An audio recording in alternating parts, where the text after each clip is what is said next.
today you were talking about, a lot of abusive messages you've got.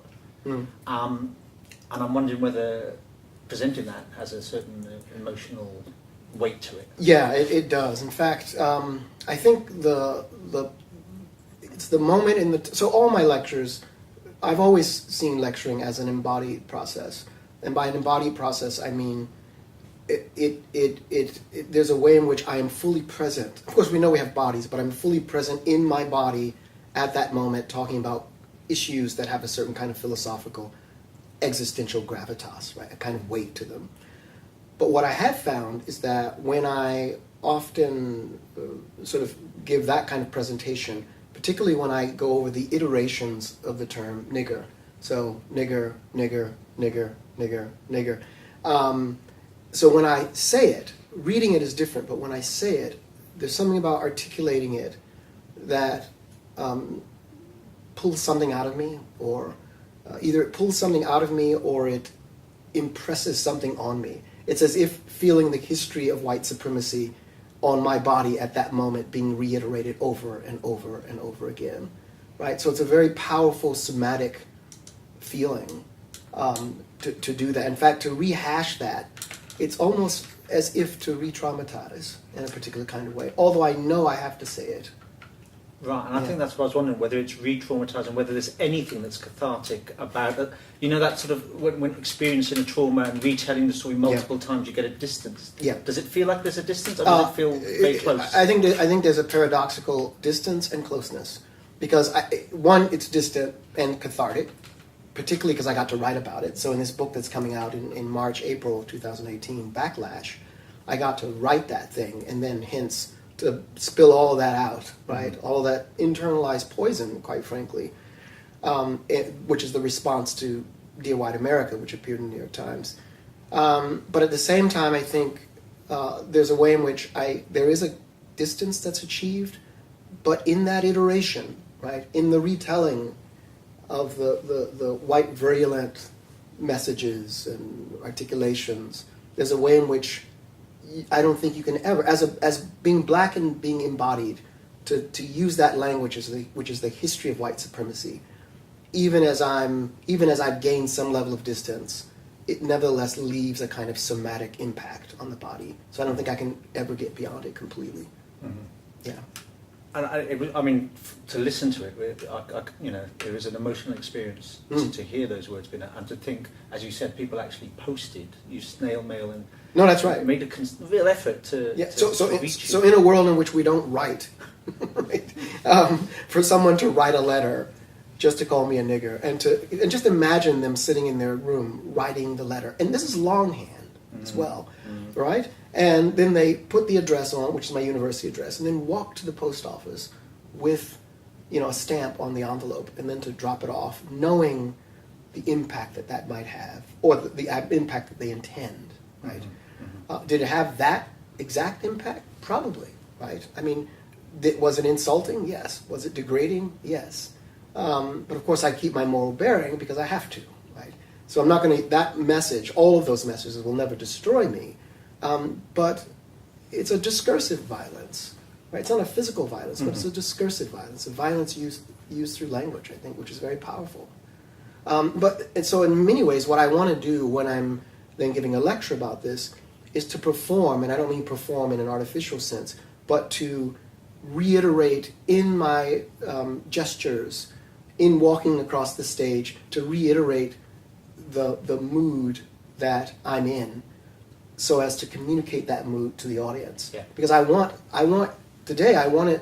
folk here in London to feel what I felt to the extent that that's possible. And so I try to perform that through, for example, the clicks. When I talked about walking past cars with white people in them, when they click the door, the knob, the latch, what that means to me, right? So I gave meaning to this otherwise very benign activity of just taking your index finger and locking a door. It becomes a very semiotic space, meaning a space of symbolic meaning that gestures toward how you feel about me, how I am a threat to the insularity and the security inside that car. In fact, as I said, it is a creation. The clicking is a sound that is behind it is a physical act of a certain kind of insularity, of shutting off, of leaving me outside, of alienation, which is very powerful. And I think that what I'm trying to do is establish some form of shared trauma, if you will, right? Kind of shared trauma within the context of that talk. Whether I was successful or not, I don't know, but that's the aim, right? So that I can, in many ways, that becomes another level of catharsis, because then I get people to hear me, to identify with what I'm feeling. Yeah.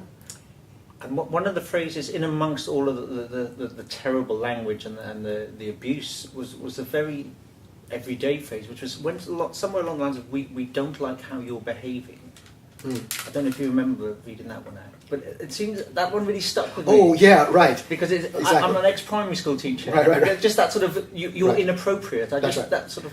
Right, and that was one where the individual's basically saying to me, "Go back to Africa." Right? Mm-hmm. If you're not happy here, right? As if somehow you can't be unhappy with injustice and want to remain exactly in the place of your birth, right? Which is absolute nonsense. So this individual had then taken it from me writing a letter to Dear White America. It metastasized to all black people apparently misbehaving, right? Mm-hmm. So all of a sudden we all become criminals. We all become violent. It's about our behavior. So if you're writing a letter called Dear White America to us, and you're complaining about whiteness, then quite frankly the letter said, we're not happy with your behavior, which is sort of infantilism, kind of reducing us to children in a way, right? It's your behavior that's the problem, right? But that move is not new. I mean, it's a very old way in which to talk about the ways in which black people embody a certain kind of violence. They embody a certain kind of dysfunctionality, right? By saying it's in our behavior. It's a very conservative approach to thinking about race, right? It's not the conditions under which we live that conditions our responses to that space. Rather, it's our behavior as such that is pathological. Yeah. Hence, leave the country, quite frankly. So what I call my letter of love, called Dear White America, failed miserably, right, in many cases to speak to white people, because they threw, white virulence back in my face. And did that come as a surprise? It did come as a surprise. In fact, what's interesting is that a white colleague of mine said something very interesting, but deeply problematic. She said that I was being ingenuous about what I thought was going to happen. Now, and she's white. So here we have a situation where I'm receiving white racist messages, and from this white colleague, she begins to perform whiteness in a certain kind of way by saying to me that I'm not being truthful about how I felt, which is another layer of what I referred to earlier as a kind of epistemic dishonesty. And by epistemic, I mean in terms of knowledge, right? So epistemology comes from episteme, which means to know. So there's ways in which she's saying, I don't know what it is that I'm saying, and even if I think I know, I'm lying to myself. So was I surprised? Absolutely. I knew that it would be backlash, which is now the name of the book, right? Yeah. I mean, sure, I knew that white people would not be happy, but you could not have told me that I'd get death threats. You couldn't have told me that I would need to have police presence in my classrooms. In the lectures that I gave, the public lectures. Mm-hmm. You couldn't have told me that I'd be called the N-word, hundreds and hundreds of times, or that someone would say, let's put a meat hook lovingly, in Yancy, and then say, use your imagination. Mm-hmm. Or to sexualize my talk. The letter, right? Mm-hmm. To say that somehow it's about dating white women. That's what Yancy, and it's amazing because the projection is that somehow by writing a critical letter that critiques white America, and in that letter I argue that to be white in America is to be racist. Imagine the kind of mind that it takes to take that kind of critique and make it into my writing a love letter to white women in order to get them to date me, right? I mean, not only is that just an incorrect analysis, it is a perverse and deeply troubling analysis, right? Which means that as white people read Dear White America, within the white imaginary, they came up with all kinds of constructions, which often bordered on race and sexuality, which you can't talk about distinctly. You can't talk about those in a separate way. Whenever you talk about race, you're talking about sex, right? But it's the way in which they reduced me to the black hypersexual male, right? That I will do anything just to get white women, even write a letter that critiques white supremacy, right? But that speaks not to my problem, that speaks to whiteness as a problem. Because just imagine the kind of effort that it takes to come up with that elaborate narrative about my ulterior motives. Yeah. Right? That's a lot of projection, right? I want to ask you another question about your presentation, which was, I think there was one that said, used the word ugly amongst all the races, languages, and then you said, and I joked, you were like outraged by ugly, and there was like this laugh from the audience, which was kind of a laugh of, right. a little bit of respite. That's good. Okay, so there have been times when I've thought, if I ever give that example, should I just leave it without commenting on it?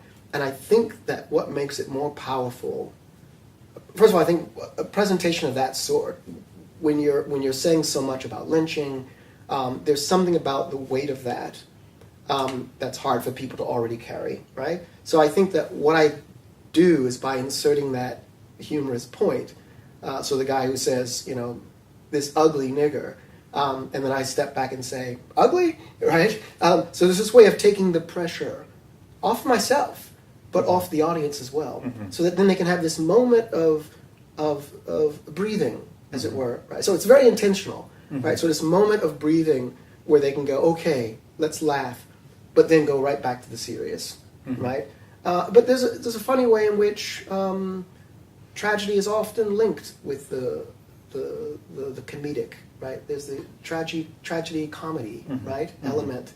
But I think it's a sign of being healthy, such that I can stand back despite all of that trauma, discursive violence, and to be able to, in that very moment, to make a joke like that, right? Yeah. But it also, of course, speaks to white supremacy and the way in which white aesthetics operates, right? It's not only that I'm a nigger, but I'm also an ugly one, right? Which is almost, philosophers talk about a tautology. In many ways, you can't have a nigger who's beautiful. So in many ways, ugly nigger goes quite well within the white imaginary, right? Because otherwise it would be bizarre to say a beautiful nigger, right? Yeah. Or a handsome nigger. With the Dear White America, which came out, is it the end of 2015? Yeah, it came, the strange thing is that Dear White America came out on Christmas Eve. Yeah, that's what which I didn't intend it to come out, but it came out on Christmas Eve. That's quite a gift. It's great, and it works. It works symbolically as a gift, right? And that's what pissed off a lot of white people. That, in fact, many white people would say, "I woke up this morning, wanted to spend time with my family, right? Open presents, celebrate, I don't know, the birth of Christ, the birth of Jesus, and lo and behold, I get this letter, which of course they read, right? They didn't have to read it, but to read Dear White America, which was so disturbing. But you see, although I didn't intend for it to come out on Christmas Eve, I think it works in terms of the very concept of a gift, right? If you think about this theologically, right, it's a gift that was given freely, right? I wasn't obligated to give it, and they were not obligated to receive it, because in the letter I say that you're not obligated to take this, but my hope is that you will, right? In fact, I said, I know many of you will throw the letter back in my face, or you will say, Dr. Yancy is blaming me for everything, or he's saying that I'm a horrible human being, or that I'm evil. Nowhere in the letter do I argue that. In fact, I argue that to be racist in America, you can be kind-hearted, you can be a Christian, loving human being, and at the same time be racist, right? Just as I can be a husband in a heterosexual relationship and be a sexist. Right? Being married to a woman does not occlude the fact that I'm a sexist. It just doesn't. It doesn't operate that way. Neither are mutually exclusive. Yeah. In February 2016, the American Philosophy Association, the APA, put out a statement. Yes. I'm just going to read a tiny bit so people hear. They said, bullying and harassment that target a person's race, gender, class, sexual orientation, or other status are especially abhorrent. We unequivocally condemn such behaviour and stand in solidarity with our members who are subjected to this deplorable and discriminatory abuse. And they also mentioned that philosophers are gadflies. Yeah. That's quite an unusual step for the AP. Were you surprised by this? Was there working behind the scenes? Yeah, there was working behind the scene. A colleague of mine what she did is she opened up a change.org site, right? And then like over 1,000 people had written in. And by the way, I had gotten a lot of support too. So there were strangers who would write me letters, right, in support. But the overwhelming messages were messages of hate, right? Rejection, misunderstanding, having gotten me completely wrong. But for the APA, the American Philosophical Association, to come out on that and to give that statement was unprecedented. Of course, the slight change I would like to have seen is more of an emphasis on racism and the fact that it wasn't just any old kind of bullying. It was a specific kind of anti-black racist bullying, right? But, okay, fine, they failed to say that, or they didn't say that, but nonetheless, it was still a very unprecedented and very supportive statement to make. And also a group of scholars got together, from Noam Chomsky, the Judith Butler, but Peter Singer, they all got together and wrote a letter in support of me as well, which was very important to me. And although they didn't necessarily support my view, it was the idea that these very renowned white scholars, right, had come out to support me, and I thought that was very important. So the only thing I'd like to have seen is sort of more the APA being a bit more courageous in terms of naming whiteness, naming white supremacy. Yeah. So we've kind of started off with the storm, and I was going to sort of ease you in, but I'll try that now. With what first drew you to philosophy, and what do you think you're trying to do as a philosopher? Sure. So what drew me to philosophy? So I wanted to be a pilot at 17. So I used to read through the P Encyclopedia, and by accident, since it was the P Encyclopedia, I came across the word philosophy. Wow. And really, that was the origin. And so the word was, here it is, coming from two Greek words, philosophia, meaning the love of wisdom, right? So what was interesting, you might ask, well, why did that appeal to me in that way? Because as a child, two things stand out in retrospect. One, I was very, very much obsessed even with the concept of death. So while I knew things like animals died, it didn't occur to me that we lose consciousness at any point, that we lose consciousness. It just occurred to me as a young boy. Mm-hmm.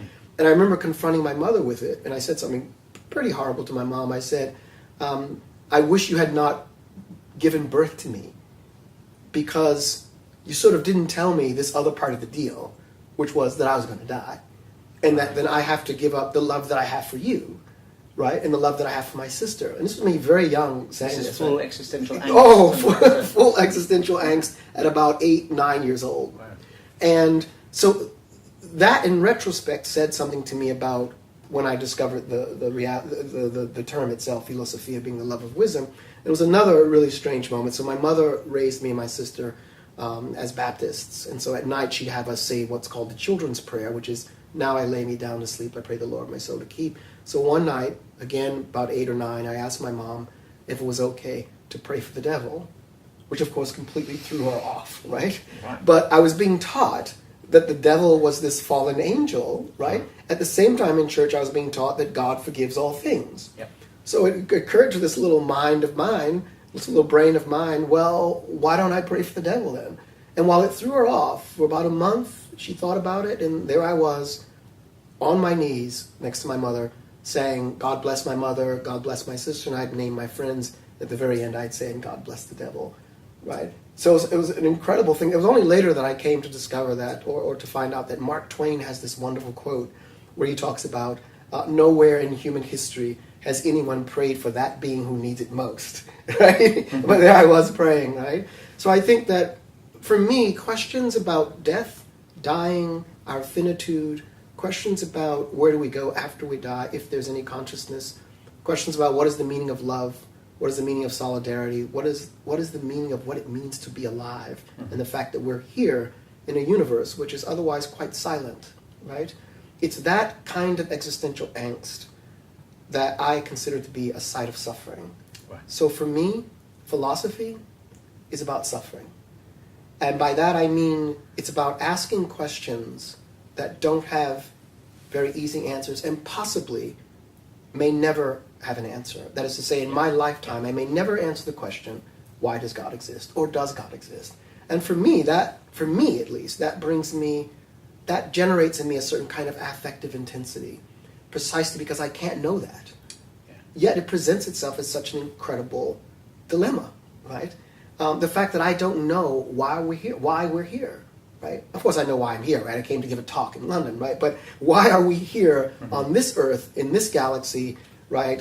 In the Milky Way galaxy, in a universe that's just expanding? And that, to me, creates a certain kind of affective intensity, which is a dimension of suffering. So for me, philosophy, while the love of wisdom, or while, as Plato said, it's about wonder, for me it's about suffering. Well, that's what I was going to say, because we often hear philosophy begins in wonder, but, yes. but here in your words, it reminds me of Simon Critchley's interesting. Yeah. Philosophy begins with disappointment. Yes. The great need that is unmet. And I've always thought that if we start with disappointment, then we might be attentive to a different set of questions. Absolutely. And if we start with wonder. No, absolutely. So there's a way in which we can wonder about the universe in a very distant way, right? Why are we here, right? With no affectivity kind of associated with it, right? But why are we here? And then to come to terms with the possibility that there is no answer to that question, or the way it presents itself. To me, that's the way I kind of want to describe it. It's as if I am the kind of person that I'm a certain kind of person that has a certain kind of mood or affect, and the world appears to me in that register, right? So it's as if I'm kind of a melancholic person, but it's not as if I was born melancholic. It's just something about my disposition and about the fact of the matter that the universe does not have a self-evident answer, right? That for me creates these questions not just in a kind of abstract wonder, but in a fundamental place. I'll use the language uses, a fundamental site of disappointment. Because there's so much that we don't know. And by the way, it's not just an epistemological question. So I'm not saying the fact that we don't understand the full nature of gravity, right? That in and of itself brings about a certain kind of affective intensity. It can, but for me, it's the more global question of my place in the universe that makes no sense to me, or that we will die at any moment, right? That makes absolutely no sense to me. And this presumably is a universal human experience, but I'm wondering whether there's also something about the African American experience. I think the dream deferred. Interesting. Whether there's something there for you. I think so. So I was a very peculiar child. I was raised in Richard Allen projects. So in other words, raised in a place where I wasn't supposed to come out a philosopher. Well, let alone go to Yale, let alone go to college. I was supposed to die in that place. This is North Philadelphia. This is North Philadelphia, right? And at that time, very violent space, right? Caused by structures of inequality and so on. So one day, for example, one night, my mother had bought me a telescope. So already I was a kind of a peculiar kid, right? Living in the projects, being raised only by my mother. She raised me and my sister. My father was absent. And, living in the ghetto, essentially. And I was coming down the steps with my telescope. And so I was about 15 years old, and a white police officer looked through the door that I was going to come out of, and he opened the door quickly and he said, "Man, I almost blew you away." Right?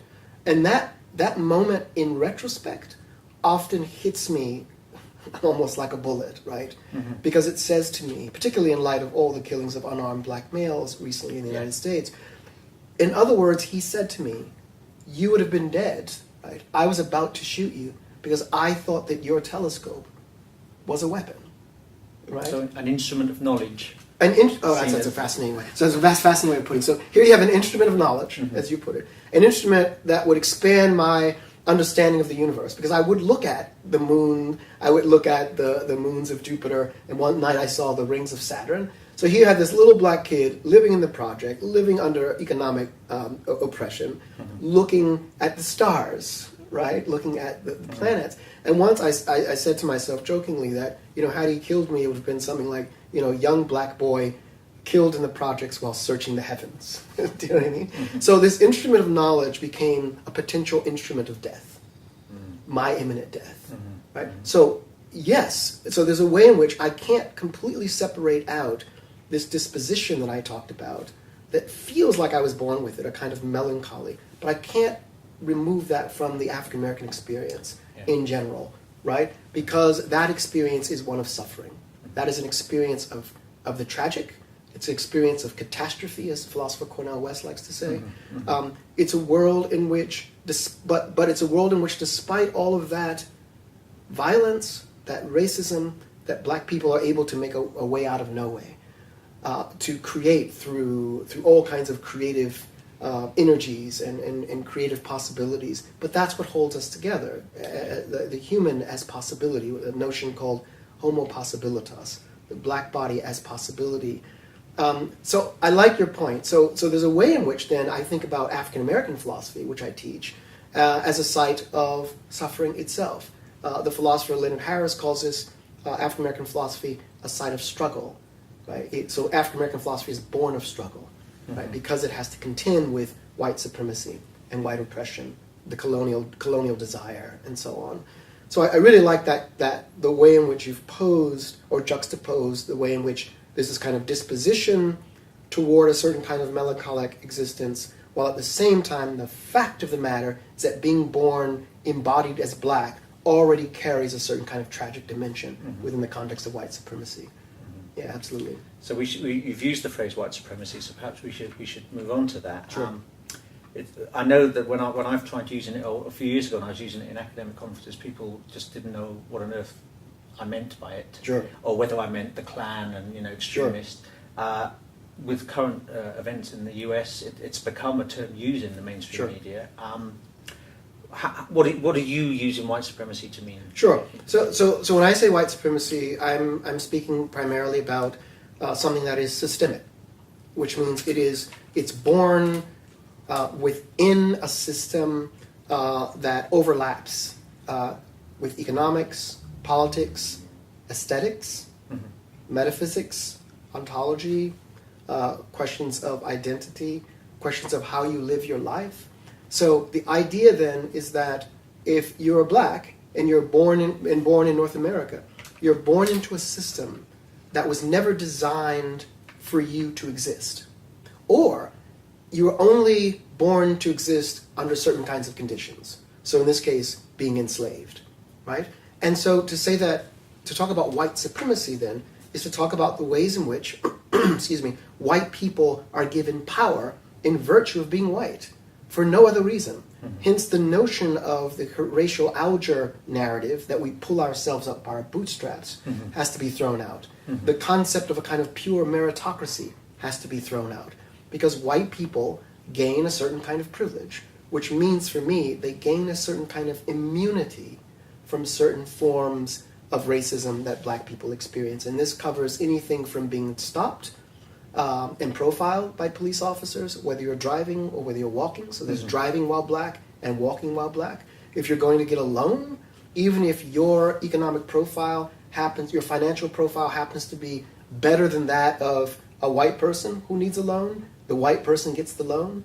Stats have it that I am 3 times more likely to be stopped by a police officer than a white person, even if it's true that white people are 4 times more likely when they're stopped to actually have illegal stuff on them. Yeah. If you have a white-sounding name, you're 50% more likely to be called back for a job interview, right? And even if you have a criminal record and a white-sounding name, you're more likely to be called back for a job interview than I am because I'm black with no criminal record.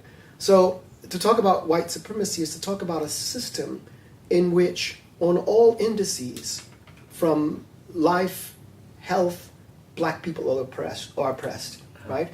And so for me, though, whiteness as white supremacy does not necessarily have to show up in its spectacular forms. So what we saw in Charlottesville then is whiteness as spectacle, whiteness as spectacular, or white supremacy as spectacular. But for me, white supremacy also manifests itself in very mundane forms. Locking of the door, click, click, right? The clicks that I talked about. Or reaching out my hand to receive money, and the white person handing me the money refuses to touch my hand. Or when I go into a store, which has happened, and a white person follows me, I get followed, and that black person doesn't. Even, white colleagues have said, those whites who I consider to be allies, Stephanie Wildman says that whiteness is systemic, and to the extent that it is systemic and to the extent that I benefit from that system, I am therefore a racist, right? Robert Jensen, another white colleague, an ally, says that as long as I walk through the world and whiteness is a privilege and I benefit from it systemically, I am receiving white privilege. And for me, that constitutes a kind of white racism. Right? Now, I shouldn't say a kind of white racism. It constitutes white racism. So this is because of a particular history that those racialized as black, there's some symbolic meaning attached to that. That's right. And likewise to those racialized as white. Absolutely. So in other words, me having more melanin than a black person is not the problem, right? I mean, in fact, having more melanin in Africa is a good thing, right? But there's the way in which throughout the development of Europe, I mean, after all, we have to remember that anthropology came out of Europe. Anthropology grew out of natural history. And natural history, what you do is you measure things. Carl von Linnaeus was the father of taxonomy. And he had all of these distinctions, and these distinctions between races of people. Yeah. And for him, the Europeans, for example, they're ruled by law, according to him. Whereas the black people, the Afrikaners, they're ruled by caprice, which is capricious, which means that we are unpredictable, right? So even as Linnaeus and other white anthropologists thought themselves to be doing objective measurements, there was a normative assumption undergirding those kinds of descriptions, right? And if you look at Cornel West's work, The Genealogy of White Supremacy or White Racism, he traces the way in which white supremacy evolves out of modernity, evolves out of the scientific discourse of measurement, and also out of the aesthetics of the Greco-Roman period, and the way in which the white body then becomes the very epitome of beauty, and hence the black body becomes the body of that which is distorted and that which is ugly. And what is interesting is right here it's right here in London. Isn't Piccadilly Square not too far from here? It's where Sarah Bartman was displayed, the so-called Hottentot Venus, where a French anatomist by the name of Georges Cuvier dissected her and said that she had a hypertrophied labia minora, which was considered to be something that was indicative of her hypersexuality, right? So there's ways in which her body became that in terms of which white scientific discourse distorted. It was projected onto her body, right? And was considered knowledge, right? And of course, that's the problem. The problem is that there are forms of white knowledge construction that are not called and named as white forms of knowledge construction vis-a-vis the black body.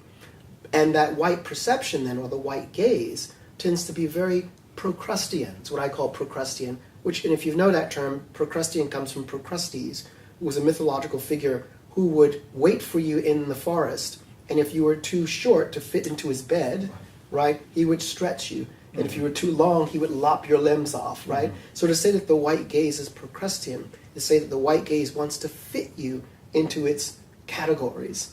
And so with whiteness is default and everything else is deficit. Absolutely. And my way of saying it, which is just a fancy way of saying, is that whiteness is what's called the transcendental norm. And all that means is that whiteness is that which is unmarked, it's that which is unraced, it's that which is unnamed. Whereas blackness and brownness, or people of color, are named, are marked. So BET is Black Entertainment Television. We have Black History Month, right? Or we have Black Student Unions. But what is WET, or WET? Well, it's White Entertainment Television, but no one names it as such, right? So you're right, whiteness becomes the default position. It's the normative structure against which difference and deviance shows up. So in essence, then whiteness is a toxic category that defines the other, as problematic, as dangerous, as the criminal. And Toni Morrison picks up in Playing in the Dark. Oh, absolutely. The white imagination. I'm wondering, to what extent you're arguing that black bodies in the US represent a kind of haunting for white people. Well, that's a good point. And I think you're right about Toni Morrison. Her text, Playing in the Dark, is so the title itself is indicative, right? It's white people playing in the dark, right? And playing there has implications of profound, perverse notions of sexuality, right? And the way in which black bodies are exploited sexually. So she has that notion of Africanism, where she looks at literature and finds that these white characters, these white narratives, are themselves based on a certain kind of silence.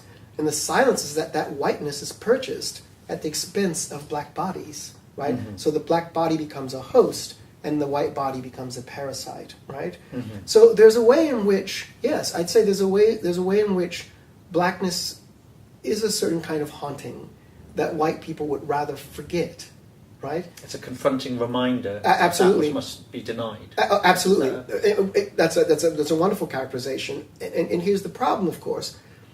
White people are haunted, not in virtue of black bodies being a problem. White people are haunted by the ghosts that they themselves have created. Mm-hmm. So they're haunted by their own imaginations, which means that whiteness is a problem to itself, right? Mm-hmm. It's not that black people are a problem. In fact, Richard Wright was asked this question once. I think he was in France, and he was asked the question, we hear that it's something like, not a question, but we hear that you have a black problem in America. Mm-hmm. And he says, no, we don't have a black problem, we have a white problem, right? So I like this notion of a certain kind of haunting, right? Because the same, it's this kind of way, it's exactly the same way in which I'm haunted by my own finitude, because that's real, right? Mm. It's a haunting that is phantasmagoric. It's a haunting that is a fiction, right? But what we really need to find out is that why is it, as Baldwin says, why is it that white people needed to create a nigger to begin with, right? Because that is a white creation. That's what he says. And white people need it. So what does that mean? What does it mean to need the other in the form of the nigger, or to need the other in the form of the criminal or the beast, right? What does that say about the integrity or lack thereof of whiteness to need that very thing that will come back to haunt them, right? And then to deal with that haunting requires the very death of a thing that is not the problem. Right? So the killing of the black body becomes, or the enslavement of the black body, or the marginalization of the black body. So in many ways you might say that whiteness is a state of self-alienation. Yeah. And that what white people have to do is to come to terms with the way in which the fictions that they've created are vomited out of their own imaginary. Mm-hmm. Right.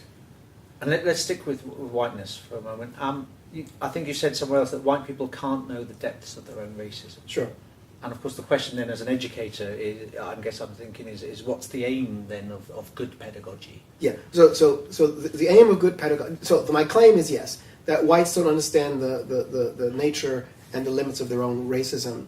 And I argue that they can't do this precisely because whiteness is a site of the opaque, right? It thwarts the very possibility of a certain kind of shining of a light on it, right? That's kind of the nature of it. And then that's the way power operates. I mean, power does not reveal itself, right, as power. It obfuscates itself. So for me then, a critical pedagogy is a pedagogy that is radical, which means it gets at the roots of getting white students to understand, first of all, that they are privileged in a certain kind of way, that they are complicit with forms of white supremacy and white forms of violence, which then has implications for black bodies and bodies of color. But at least to bring them to this position of recognizing at least their position in the world and the way they are positioned in the world. And then to develop out of that a certain kind of epistemic humility, which says, I can't know the limits of my own racism, and because I can't, I need you, the black body, to help me understand that. Not the black body of your imagination, but the black body that stands on its own ground and says, I am somebody. Let me tell you about your own racism. So is it a kind of moving from not knowing that you don't know to becoming aware that there's stuff you don't know? And Absolutely. You better do some good listening. Absolutely. So fearless listening, just as parrhesia, courageous speech, courageous listening is so important, which embodies a certain kind of epistemic humility. So I'm very interested in dialogue and doing philosophical inquiry with children. And I think the importance of lived experience is something that comes out of your work and many other people's work looking at critical whiteness studies, for example. And I guess the thing I'm struggling with is then there's a recent literature of how white students will invoke lived experience as a sort of way, as another denial mechanism. So, oh, we're doing that, are we? Oh, well, I'll try lived experience as my defence. So I guess I'm wondering how we can honour lived experience but still keep things open for accountability and dialogue, so that it's not the white students when they reveal their lived experience. Well, no. So that black and brown students, in sharing something as lived experience, may still be open to some questions. I think there's a really complicated balance. I see what you're saying. So it's not just take everything a black and brown person says as the absolute truth. Okay, so here's Because I think the that's point. a real white fear. Yeah, no. When I talk about this. Right. I will admit. I mean, first of all, I mean there are times when black people and people of color can be wrong about racism, right? But here's the problem: we can't afford not to think that we're right. Yeah. Because not to do so could cause our death, right? So that's my point about that. So while I'm not infallible, I just argue that, look, if you want to know what racism is about, you don't go and ask people who are in power. You don't ask white people. You ask people who are the objects of that oppression. If you and I want to know what it's like to live in a sexist society, we don't get together as men and talk about it. We go to women, who are the objects of our male gaze and our forms of sexual objectification and slicing and cutting of their bodies in very perverse ways, right?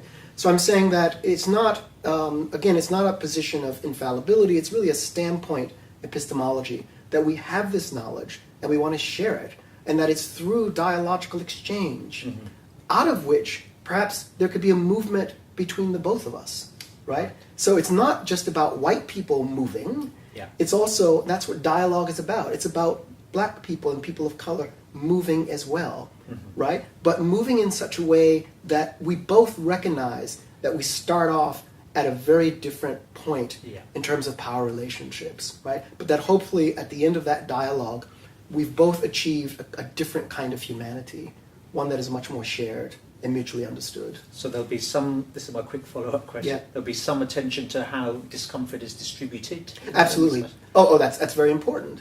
I mean, discomfort is real because, I mean, as I said in the lecture, what does it mean for me to be in a position to help white people and then to be called a nigger at the end of the day? But even beyond that discomfort, there's the discomfort of needing to open up and tell a white person how I feel without that becoming a spectacle. Yes. Right? So there's ways in which I have to become unsutured as well and vulnerable, just as there's a requirement for white people to be unsutured and to be vulnerable. So it has to be a kind of, if not an equal distribution, certainly something that is indicative of a mutual vulnerability and a mutual agreement to share in that collective pain.